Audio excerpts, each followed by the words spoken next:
जैसा कि पहला कारक है हमारा कर्ता कारक। ओके, कर्ता कारक में क्या है, जिस वाक्य में क्रिया जो करता है वो कर्ता कहलाता है, चाहे वो कोई भी हो, जैसे कि मोहन ने खाना खाया। यहाँ पर क्या है, ने, और मोहन क्या है, कर्ता। खाना खाने का काम किसने किया है, मोहन ने, इसलिए यहाँ पे ने विभक्ति का प्रयोग हुआ है। ऐसे ही दूसरा है कर्म। इसका कारक चिन्ह क्या है, को। इसका अर्थ होता है कि जो कर्ता कार्य करता है उसका प्रभाव किसी और पर पड़ता है, किसी और व्यक्ति पर या किसी और वस्तु संज्ञा पर पड़ता है।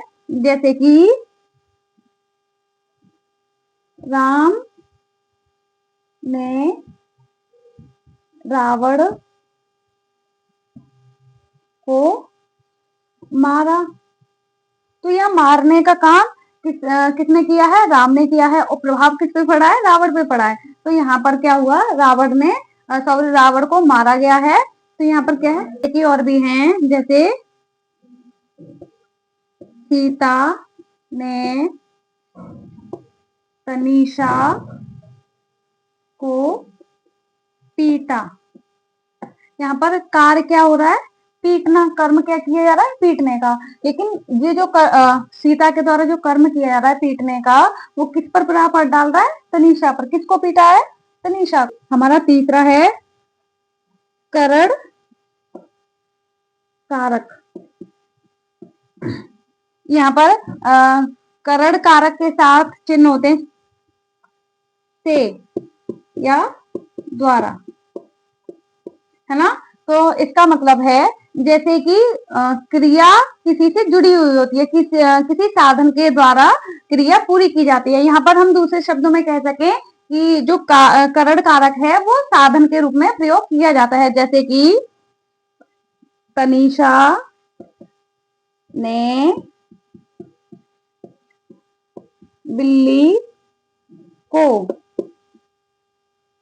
डंडे से मारा। किसने मारा, तनीषा ने किसको मारा, बिल्ली को, और किससे मारा, डंडे से। तो यहाँ जो मारने का काम किया गया है वो किससे किया गया है, डंडे से। तो यहाँ पर ये साधन का काम कर रहा है हमारा डंडा। तो यहाँ पर कौन सा कारक होगा, करण कारक। समझ में आया। जैसे कि हम और भी ले लें, जैसे कि राम ने राक्षसों को बाणों से मारा। राक्षसों को किससे मारा है, बाणों से मारा है ना। तो यहाँ पे जब कोई साधन का प्रयोग किया जाए क्रिया पूरी करने के लिए, तो वहां पे कौन सा कारक होगा, करण कारक होगा।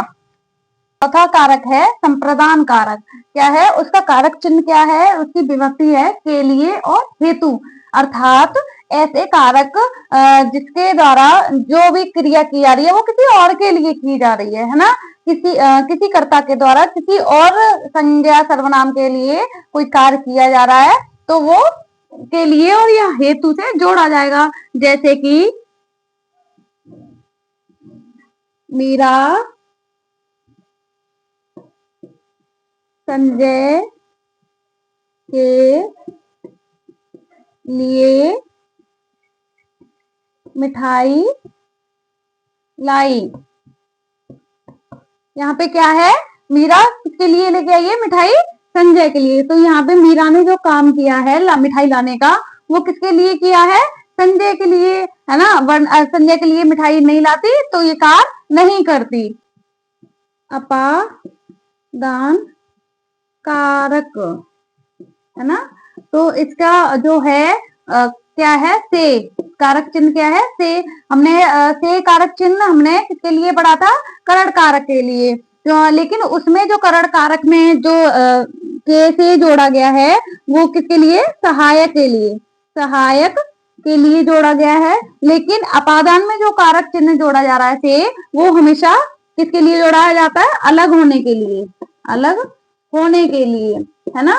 तो जहां भी से का प्रयोग किया जा रहा है और कोई चीज किसी से अलग हो रही है, तो हमें समझना होगा कि वहां पे कौन सा कारक है? अपादान कारक है। तो जैसे कि हम एग्जाम्पल में देखें, जैसे एग्जाम्पल में पत्ता पेड़ से गिरता है ना। तो यहाँ पे क्या है? पत्ता क्या कर रहा है? पेड़ से अलग हो रहा है, पेड़ से टूट के ही तो गिर रहा है, इसीलिए यहाँ पर से का प्रयोग किए गए। और कौन सी विभक्ति होगी? कौन सा कारक है हमारा? अपादान कारक है। तो समझ में आया? संज्ञा या सर्वनाम से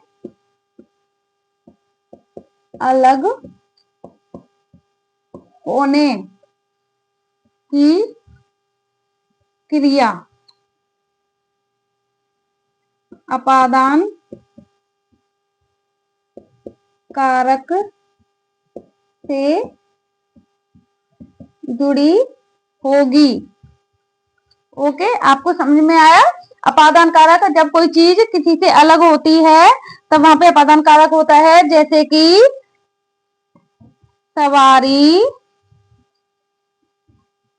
घोड़े से गिरी, यहाँ पे क्या है?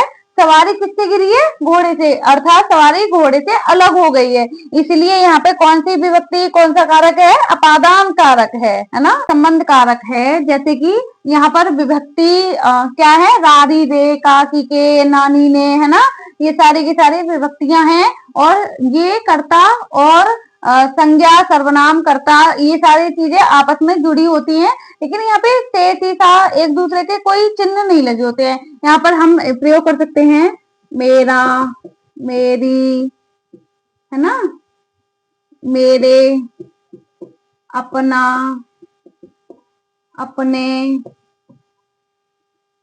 अपनी, ये सारे के सारे क्या हैं? यूज करे जाते हैं संबंध कारक में। जैसे कि मेरा घोड़ा, मेरा घोड़ा दौड़ता है ना, अपने घर जाते हैं। तो यहाँ पर जो संबंध दिखाया जा रहा है घर से, हमारा अपना संबंध दिखाया जा रहा है अपने, यहाँ पर ने कारक कारक लगाया है, कारक चिन्ह लगा है। यहाँ पे मेरा रा वो कारक चिन्ह लगा हुआ है। तो यहाँ पे कौन सा संबंध कारक होगा? तो आप देखिएगा, यहाँ पर घोड़ा किसका है? मेरा है। घर किसका है? अपना है, अपने घर जा रहे हैं, है ना, किसी और के घर नहीं जा रहे। तो यहाँ पे संबंध दिखाया जा रहा है। तो ऐसे ही हमारा सातवां है, संबंध कारक के बाद है हमारा अधिकरण कारक। अधिकरण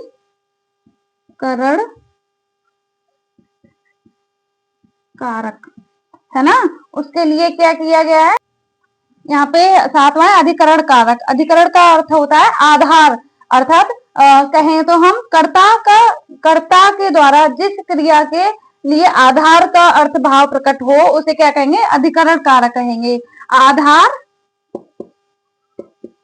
आधार प्रकट होना, है ना, उसके लिए हमने कारक चिन्ह बताए थे, पर बताया था, पे, ये भी था कि नहीं था? ऐसे ही हम क्या कहेंगे आधार कारक में? जैसे कि जैसे एग्जाम्पल ले लेते हैं हम, क्या होगा हमारा?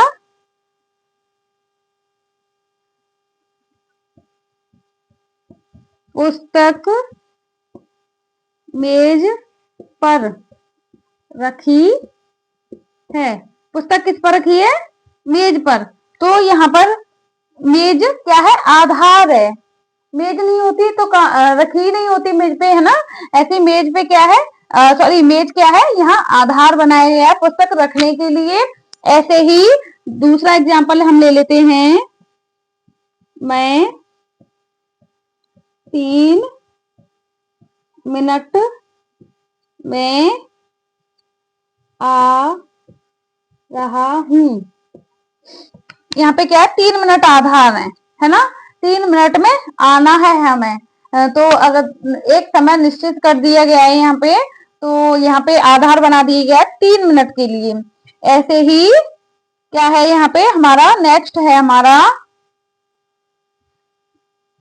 लास्ट है संबोधन कारक। लास्ट क्या है, संबोधन कारक। इसमें क्या है, कर्ता के साथ संबोधन जोड़ा जाता है।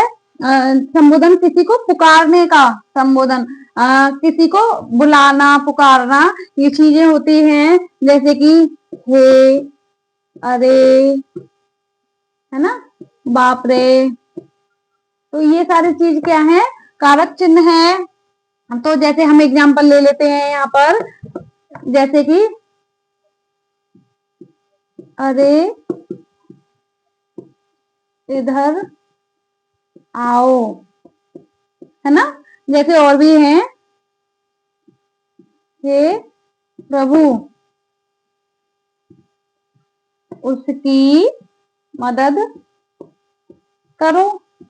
तो यहाँ पर क्या है, ये संबोधन है, किसी को कह के बुलाया जा रहा है, किसी को संबोधित करके बुलाया जा रहा है। जिन शब्दों से पुकारने का भाव प्रकट हो उसे क्या कहेंगे हम, संबोधन कारक कहेंगे।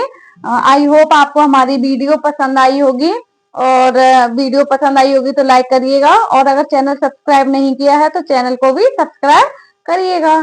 Thank you.